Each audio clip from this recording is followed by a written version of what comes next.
So tonight we have Jessica as our presenter. So I'm going to just introduce a bit of Jessica to everyone.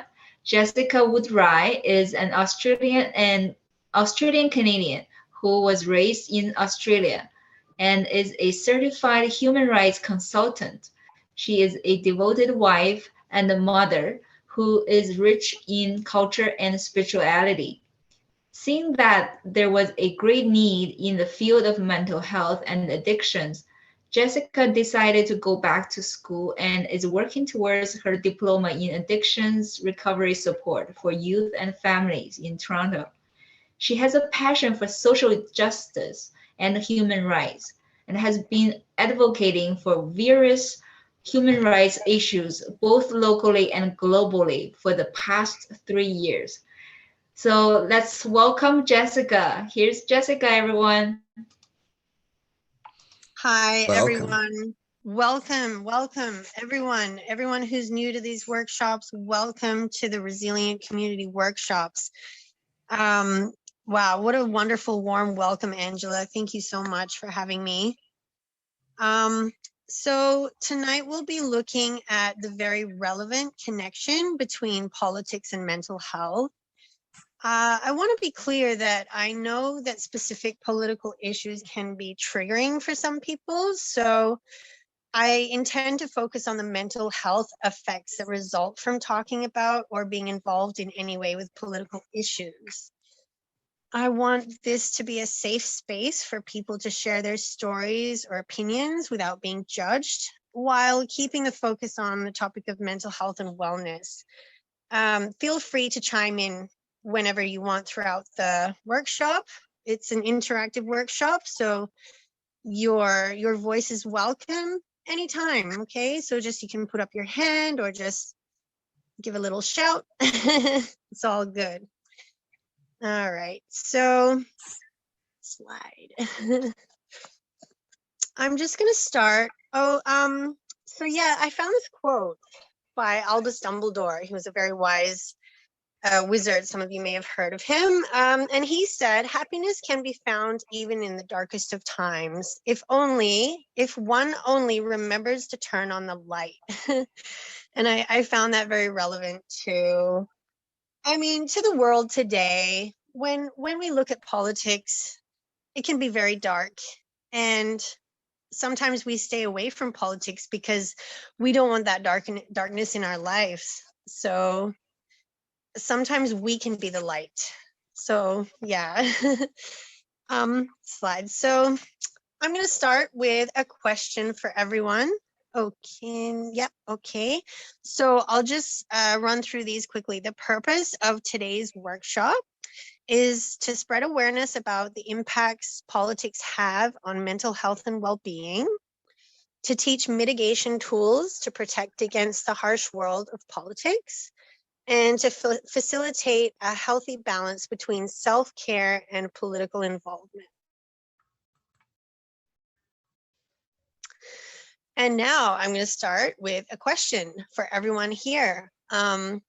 You can elaborate on your answer, or you can just give a quick yes or no. It's all good, whatever you feel like. Who here stays away from politics because you feel it directly affects your mental health? I do. Sorry, go ahead. Me, Go ahead, absolutely. Yeah, I do too, Yeah. just because it's a lot of the times on the news it's just very negative. So I just avoid it all, altogether, just to keep the negative energy, out of my face. Yeah. Absolutely. I see Kat has her hand up. Did you want to say something, Kat? Or is that No, James? I was just saying that I stay away from it because it. Yeah. Okay. Yeah, for sure. For sure. I mean, if it was sunshine, it was all sunshine and rainbows and no negativity. I mean, I find that there's more negative on the news and everything that we learn from like the social platforms that we have today. And that's one of the key reasons to why I just stay away from it, because it doesn't seem like there's ever really any positive. There's more negative than positive. Yeah, you have a really good point there, James. Like, why do you think that is? Why do you think that the news and media is flooded with more negativity than positivity? Do you think it's because that there is more negativity in the world, or do you think there's another reason for that? Well, yeah, if that's all that's been shown to us is all that people really know, then yes, I would have to agree with that statement. I mean, if you're raised around it and it's always around you, then yeah, it would be negative, right? It's how you let it affect you, I guess. That's why I just don't bother with news or TV or anything like that. Yeah. I think they find they get more views off of sharing something negative than positive. That's what I was thinking. Yeah. And but for then, me, like, yeah, keep going. Sorry. Oh, sorry. No, for me, when it comes to politics, like, I don't really involve myself too much. And if I'm going to have a conversation about it, it depends on the person as well. Because I do like to conversate about things. But again, you have to be careful with whom you're going to interact with. Because sometimes people easily get offended or things like that. And you just get caught up in arguments or I don't know. So sometimes it's not even worth it. Yeah, absolutely. You really got to know, like, and be comfortable with a person before even revealing, sometimes even before revealing like your own political views. Cause then you're like, oh, this person knows a lot about me now. Like when they know my political views, I'm like, oh, I feel so exposed. Yeah. So yeah. Anyone else want to share? Can you hear me, Jessica? Yes, Crystal. Yeah, go ahead. Even coming into the workshop tonight, it was giving me a bit of that anxious feeling because you never know. Politics is such a touchy subject, like you said, that even coming in here tonight. But I'm so glad that you did say that it is a safe space that we can share our opinions and views without judgment. It makes it a lot easier to be able to talk about subjects like this. Yeah, that's right. Yeah, for sure. I mean, and I don't want to delve too far into certain particular political issues just for the purpose of this workshop. We are focusing on mental health just for that reason, and I welcome conversation and I welcome debate. And that's that's so welcome here. But if it does get a little hot, I'll just reel it in a little bit. But yeah, so as I suspected, many of you, if not all of you, tend to stay away from politics for the reason that it does affect your mental health, and I totally understand that. Because we tend to associate politics with negativity. Slide, Angela. So I was just gonna let you know that Sofika put something in the chat box there. Okay.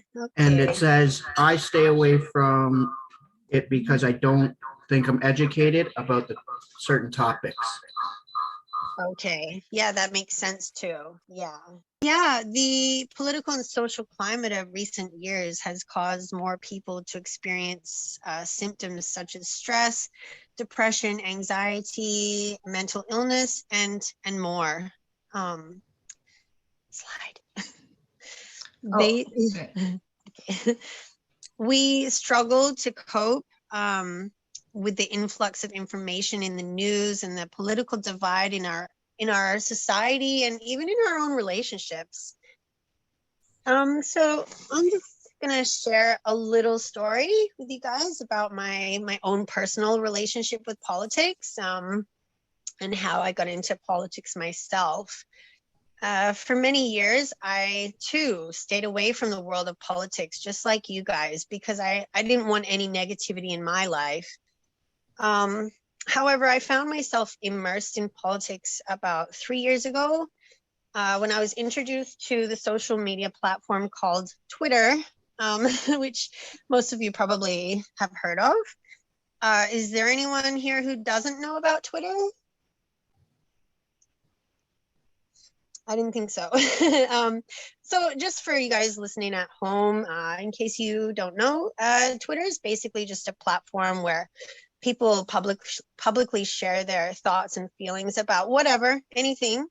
And you can post links and share websites and articles. It's an open public forum. So basically, anyone in the world can see your tweet, not just the people that follow you. It's very public. So, and you can tag anyone you like in a tweet and they'll be able to see it. Whoever you tag, they'll be able to see your tweet. I've tagged people like Donald Trump,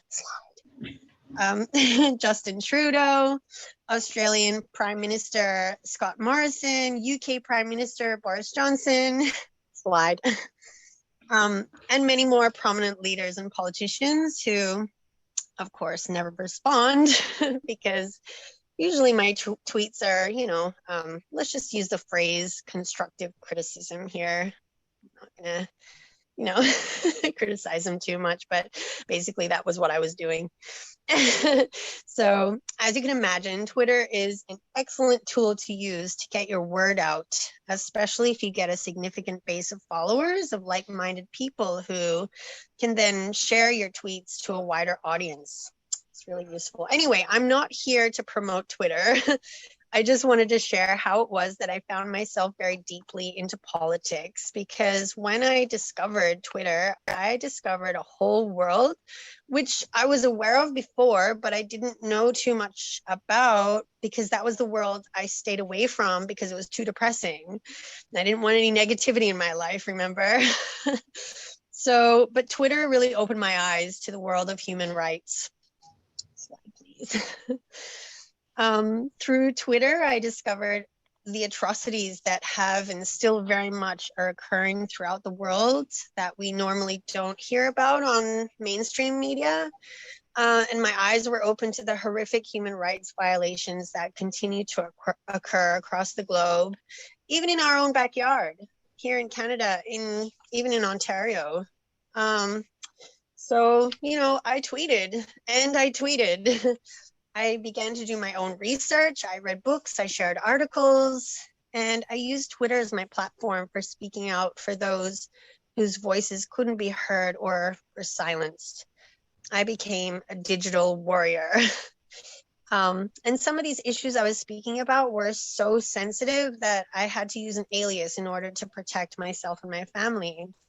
Some issues would have put my family and I in great danger if anyone knew who I was, because I was speaking directly to very powerful people. Slide, please. Although I felt like maybe my voice was making a difference, I also got a lot of backlash from the other side.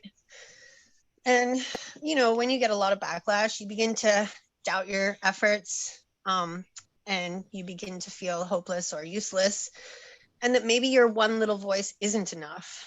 I had to take regular long breaks from social media and politics when I began to lose hope, because seeing the constant stream of despair while thinking I can't do anything to change it was really hard on my mental health.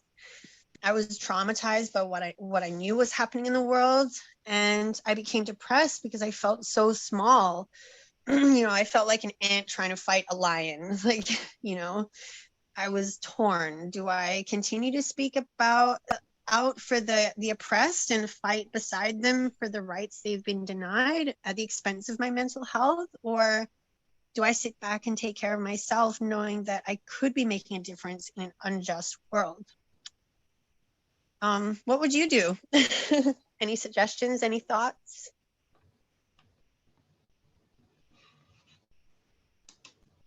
Anyone? Can you reword that question again? Sorry. So Sorry, the baby was I crying, was so I just couldn't hear you. ask, yeah, no problem. I was just asking, I felt torn between either kind of removing myself from the political world because it was affecting my mental health, Okay. but that would have been hard too, because knowing that I wasn't doing anything to try and change it would have been hard.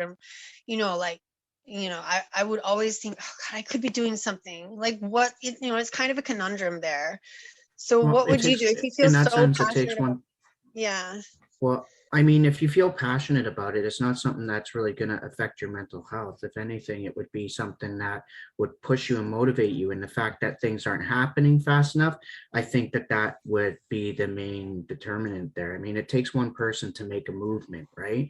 So, I mean, if you get out there and put yourself out there and you make it really effective by getting more people involved, that's a way that you could do it. By getting more people involved, you still get your point across, and you don't you feel like you're making a difference in that sense, right?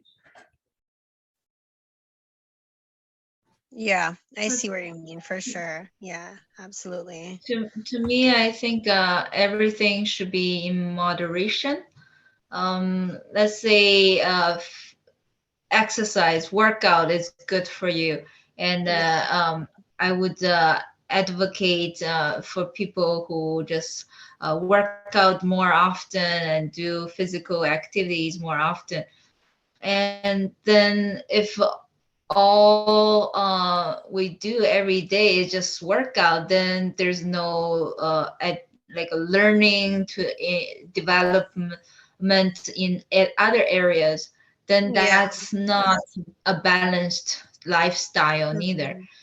Yeah. So if we are passionate about something, try not to be a victim of your own passion, Yeah, but that's to right. lead in healthy lifestyle. I like that, Angela. That was Yeah, a good, don't, I know, oh, right? that was Don't be a nice. victim of your passion. I like that too. Yeah, I think it's Um, important to know your own limits and boundaries. And whenever it does become overwhelming, I think you did a great job by just taking a step back and pausing, because it can burn you out, right? yeah, absolutely. Burnout is what you like, emotional burnout, you got to watch out for as well. So we do have two people in the class that I could see that have their hands up. We got Sean and we got Amina. I don't know who was first, but there's two hands up. Maybe So, lady go first. Amina, you want to okay, go first? sure. Sure. Yeah, no, I was just saying, thinking that if you're going to be dealing with politics and stuff, it's great to be passionate. It's great to use your voice and get your like express yourself. But you have to be aware of your mental health and do self-care and monitor your mental health, because I'm thinking like politicians themselves. All politicians, the presidents, the prime ministers, they have to deal with this kind of stuff like that's their job. They eat, sleep, and breathe politics, right? But they have Yeah. families, they have a life also, right? So I'm sure they spend a lot of time with self-care, or they have somebody who, just kind of reminds them, hey, you need, like, take a break today or whatever. So it's Yeah. always good to, so, and like Angela said, moderation is so Yeah. important, and just realizing when it is affecting you, take a step back, like you did. Right. Right. Yeah, exactly. Sean? Yeah, I was just gonna add, I think it kind of comes with the territory when it comes to politics. If you're gonna be really hands-on and involved in your community and the world around you, being an altruistic person, if anybody's familiar with altruism, it's really good for, building up the public. It's really good for building in society, but it takes a lot of self-sacrifice and it's not meant for personal gain. Takes a lot of So, I mean, self-awareness too. Yeah. you're gonna get that, the stress. So just, I mean, a lot of people, they must realize that when they get into politics, that it's whether like whatever their tune is, right? Whatever their tune is that they're singing out there. But bottom line, being an altruistic person, it's not meant for personal gain. It's gonna take Yeah. self-sacrifice, but it's worth it on the political sense. Yeah. In the bigger picture, yeah, it is worth it. Yeah. Thank you guys so much for sharing.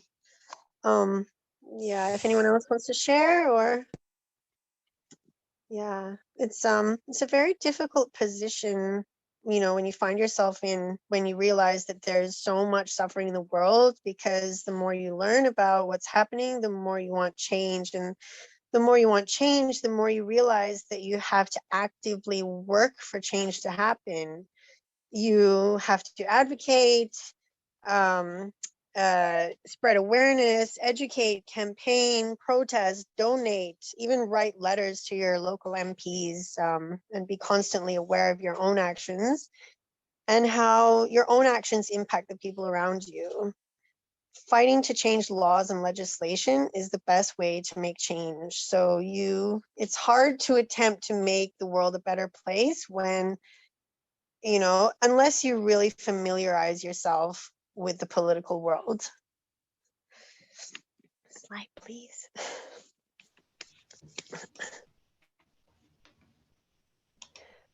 So what do you do if you find yourself, if you are a member of a minority group within a majority society, as I know some of us here do fall into that category? It's not something you've chosen. You were likely born into it. It's not like you consciously chose to enter the world of politics surrounding the issues you face daily being part of this minority group.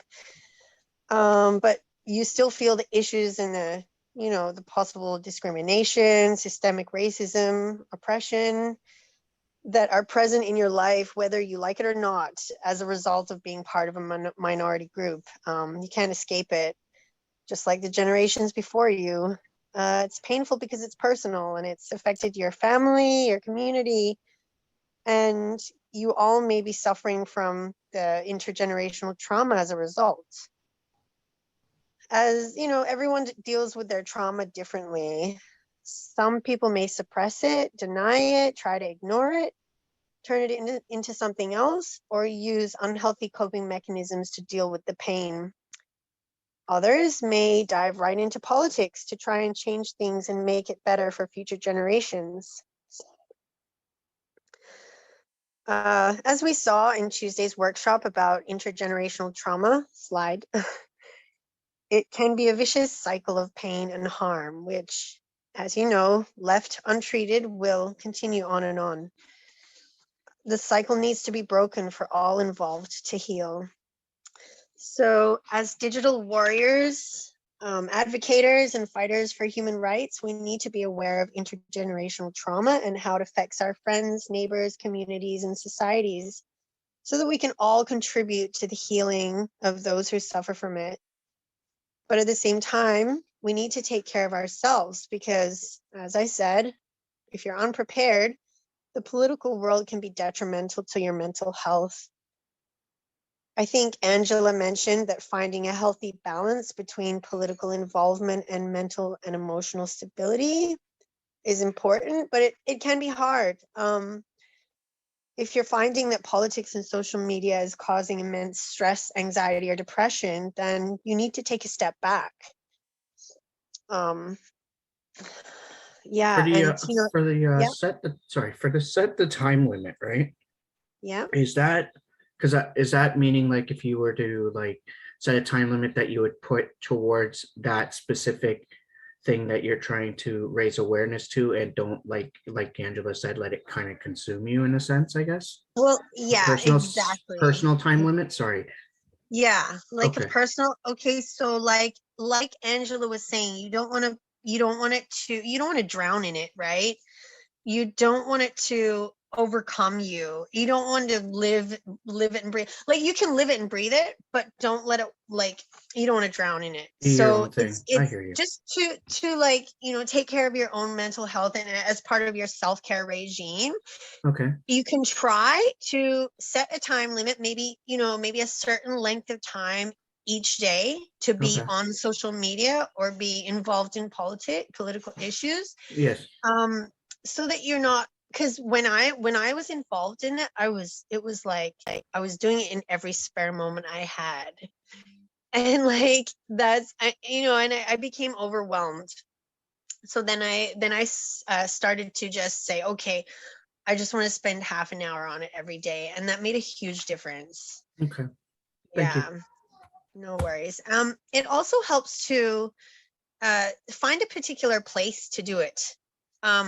I know this can be hard for some people. Maybe they live in a small apartment and it's wintertime. So, but if you can, do it in a particular room in the house that's not your bedroom or living room or the place you associate with relaxation or sleep.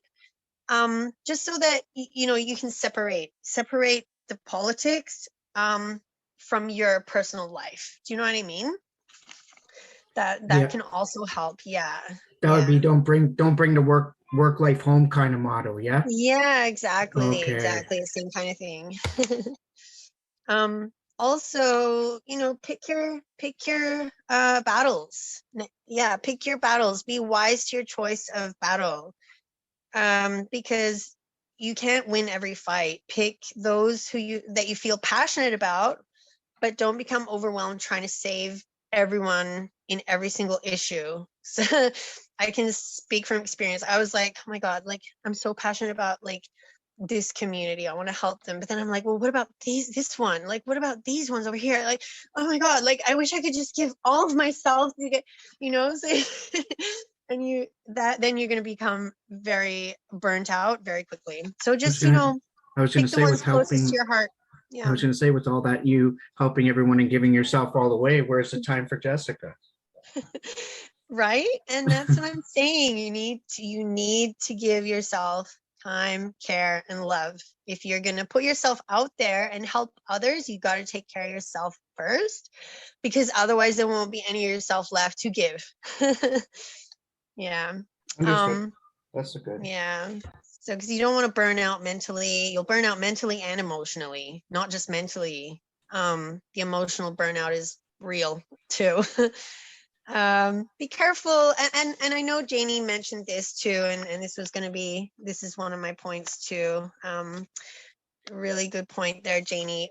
Be careful to choose with whom you have such conversations, because you can't have the same conversation about political issues you're passionate with everyone, right? You can't have that same conversation with everyone. Like Janie said, some people are going to get triggered, or maybe you'll get triggered, and it'll turn into a hot debate, and it's just going to feed into your anxiety, feed into your stress. So you just want to be careful. Like if you can have a really good, positive conversation about politics with your mom, then yeah, like do it. But if your neighbor comes over and just wants to argue with you, then just try and stay away from that situation, because it's not, like Janie said, it's not worth it. It's not worth it.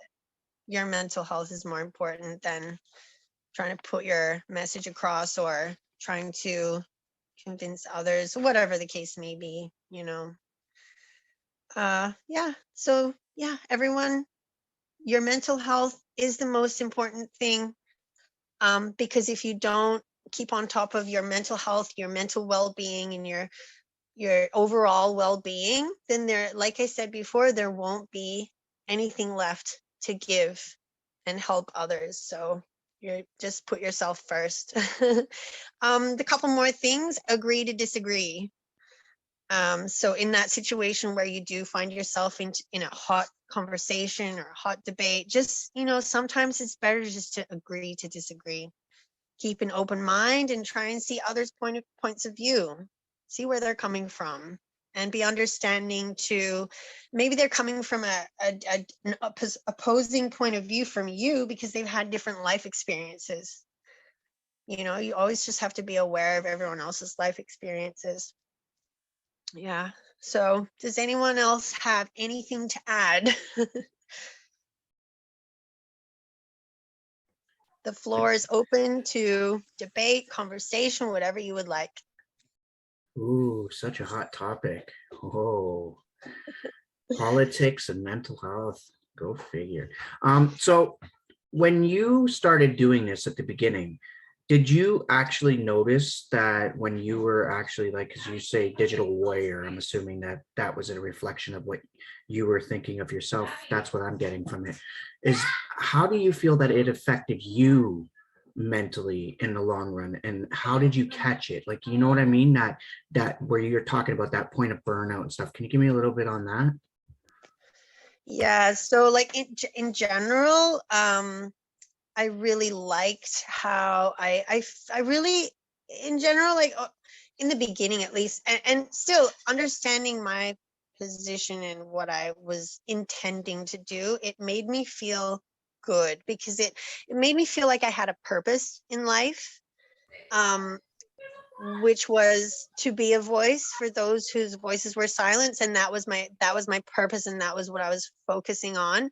So that made me feel good. But I guess just not knowing how to perform self-care throughout my involvement, because that I didn't know, like I just got so immersed in it very intensely because I was so passionate about it. I didn't give myself time limits. I didn't give, as I said before, like I was spending all my spare moments like tweeting, like, Did you and just find so passionate. that Yeah, putting so much of my heart into these tweets where I would tag, politicians and be like, what are you doing? Like, what's happening? How did you let this, whatever, the case may be.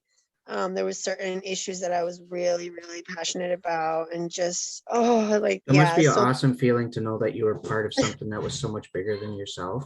I was just yeah, wondering how it felt knowing that you were thinking, because you're probably thinking, well, I got all this time, I might as well do this. And it's not like it didn't affect, but you were thinking like the big long term yeah, overall. I was because just wondering how that affected you yeah, mentally. it became overwhelming because some issues are long-standing issues that have been political issues for generations, like literally generations. So I'm coming in and I'm thinking, oh my God, I'm going to change things. This is great. But then trying my hardest and putting all my energy and all my time and all my, passion into this, and not seeing any change because everything is the same, that became very depressing for me. And I thought, oh my God, like, like, I can't do this. It's too much, so that's what became overwhelming to me. I felt like my voice, even though I felt like I was shouting as loud as possible, that I wasn't being heard. And it was draining. It was emotionally draining. That's awesome though, you put that commitment into it, and it's something you feel really passionate about. And do you still feel as passionate about it as you did back when you were actually more involved in the activist part of Absolutely, it? yeah, absolutely. I do. I'm still on a break, but only, like, really, really only because I don't have much time lately. But if I do, like, when I do have more time, I will get back into it for sure. And like, I will choose, like I said, I'll pick my battles, and I'll do it constructively. Like, I'm not just gonna, like, bark up a tree that I won't get a response. Like, I'll try and do it constructively. Like, I think that writing letters to MPs might be a good thing to do. Get the message straight to the That's um awesome. the I never I person. never really I've never really experienced like what it's like to be someone that kind of, advocates to that level. I'm starting to learn certain things, so I find it pretty cool the methods that you're talking about, how you did it and what it did and how it affected you. I was curious to know. I was like, how did it affect you? And I'm like, Mhm. that's awesome when you feel passionate about something and you keep going. I have to I give you see respect for that. Amina's hand. Yeah. Hey, Jess. I was gonna ask, like, do you feel like maybe using Twitter and voicing your opinion, it was a way, because a big part of politics is about the people and having their voices heard, right? Yeah. Through protesting and things like that. Do you feel like this was your way of, even though you felt like you were screaming and not being heard, but it was still a way for you to almost not Yeah. what's the word, but like it Like, was it a was way. convenient, right? Because it Yeah, was in my definitely. hand. It Definitely. was And very, also, it like, was very convenient. It was in my hand any moment of the day, right? right. So that's the convenient side of it. Also, a lot of people are on Twitter, using Twitter for this kind of same reason. A lot of people use Twitter as a tool, Right. as So yeah. that's what I was gonna ask. Like, did you find Yeah. it in some way, shape, or form? Were you able to find it like therapeutic in a way? Yeah, I did. Yeah, it Oh, was. yeah. It was stressful in some way, but it was therapeutic for sure, because It was you kind of like an found, like, outlet, it almost was. like an Yeah, outlet for you to get yeah, your opinions out. And yeah. yeah. I mean, to an extent, it was therapeutic to an extent, but at the same time, there's so much opposition as well. Whatever you do, wherever Right. you stand, wherever your platform is that you're standing on, there's going to be opposition. But the opposition that's on Twitter is huge as well. So it was like therapeutic in one hand, but on the other hand, it caused me stress because I was getting a lot of pushback from the opposite side, where I was like, why can't you just open your eyes? Like, it was just very Yeah. frustrating. Like, you know, you would tell them stuff, facts, you would show them articles, and they would still tell you the opposite of Yeah. everything that you have evidence. Like, it's can be very frustrating. It's like, wow. Like, so that frustration turns into anger over time, and that anger turns into anxiety. So that's what you got to watch for too. You got to prepare yourself for that, and just kind of mitigate yourself from, like, you have to go into it knowing that you're going to feel frustration and anger and anxiety, so that you can mitigate these effectively before it destroys you. Gotcha. Thanks. I just have a comment. Yeah, Jamie. Jamie. go ahead. Jenny, yeah, Jenny has her hand. So yeah, as James mentioned, that it's super amazing that you're doing and using platforms to try to make a difference. You inspired me. So I downloaded Twitter yesterday and I have no idea what I'm doing. Okay. No clue. So you're gonna have to teach me, because I was like, wow, like what is going on here? But I figured, because it is such a big platform that is used, I think, like by like a lot of people, especially people in power. And like, I feel like despite the negative feedback that like I'll get taking a stance with something, like some people I feel like aren't very open-minded or willing to change their ways or beliefs.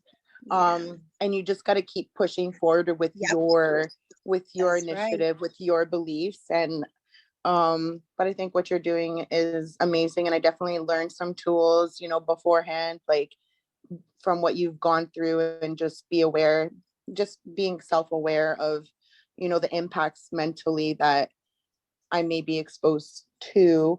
Like even with, let's say, Facebook, like when it came to COVID, like, oh my gosh, you say one thing that the majority doesn't believe in and you will get attacked. Like there are little trolls and they just want to attack you, and you're like, oh my gosh. So like you said, like you got to pick your battles with what you want to like really, you know, be heard about, because otherwise, like, I don't know, people just, I find on the internet, it's a different, like you have these keyboard warriors that just like are not nice. Like yeah, so, that's true. And sometimes they just want to sit behind their computer screen anonymously and just attack people just because that's just it, you know, it's just fun. It amuses them. Yeah, it's really it's crazy. It's like you're no longer allowed to have an opinion, and unless it's like what everybody else is agreeing on. If yours is different, then you seem to get attacked. But you know, and you, like you said, even if you're showing evidence and proof and all of that stuff, like it seems as though no one wants to acknowledge that, and they just want to keep on ranting about whatever, and it just seems so hopeless. But and you go around in circles, you'll find you go around in circles with some people, and it's like, it's not even worth it with those individuals. It's not even worth it. You're like, okay, so high five to you, you win, and you just move on, right? And you'll learn quickly. You'll learn quickly to recognize the ones that you won't need to, you know, put too much of your energy into. Just move on. Exactly. Just listening to you guys talk, the determination that you guys have in regards to advocating and stuff like that, I have to honestly, I got to give it to you. Even if someone says no or they kick you out, you always find another way. Well, if I can't get it done this way, I can get it done this way. And if that doesn't work, I'm going to try this way. You always look at different ways to attack. And I have to say, it's really admirable. Thank you. Twitter has censored my tweets and also blocked my account before as well. Like a Facebook jail kind of thing. You got a timeout. yeah. I mean, especially if it's very sensitive political issues, like some of the issues that say are going on in the Middle East. Yes. If you talk about it too much, you might get censored or kicked off Twitter. So, and then we just create new accounts and come back with a different name. That's awesome. That's awesome. I wonder why is it controlled in that respect? Like, what if Well, your because belief, yeah. go on. Well, it's because there's a lot of powerful people that are behind Twitter, and they Right. don't. There's like certain things that they don't want the public to know. To know or to be, yes. Yeah. What kind of like the Facebook police? Like, oh my Yep. gosh, it's crazy. Facebook is worse. Yes, if you, I posted. Sorry. Oh my god, you might have to Zuckerberg, but you might have to edit that out. I don't want to use anyone's names, but you know, everyone knows who's the Facebook CEO, and he has a lot of power. It's crazy, but it's almost as though like they're taking away your freedom of speech because like, you know, even if you're sharing, like I believe I shared some documents on COVID, and I guess it went against the whole like, you know, belief Agenda. system of what they wanted everyone to believe. And then right away I got a message saying that this content doesn't go with community standards, and I'm sharing false content. And they removed it like instantly. Yeah, and it probably said you were doing something like you were trying to spread fear or something like that. That's what they say, but the agenda is that they don't. Yeah, there's another agenda there. Anyway, talk about it. Yeah, so you have that in mind to keep, as well as you're trying to make your differences and stuff, that there are the big powerful people in control. But honestly, just I guess it's about like spreading that awareness and teaching and educating others that don't know, and in hopes that they can become allies with you and build a stronger network. Yeah, exactly. If I have problems, I'm reaching out to you guys. Yeah, this is awesome. I love the fact that you guys are sharing like this. It's a real eye opener. It makes me think from different perspectives. It's very, very intriguing. Thank you so much, guys. I really appreciate you coming tonight and listening to my story. Yeah, good luck out there. You know, it's a hard world out there in the political world and on social media and stuff. So I gave you some tools. Yeah, good luck. Thank you so Thank much, you. Jess. Well done. Thank you. Great job, Jessica. Thank you, Good guys. job. Thank you, Jessica.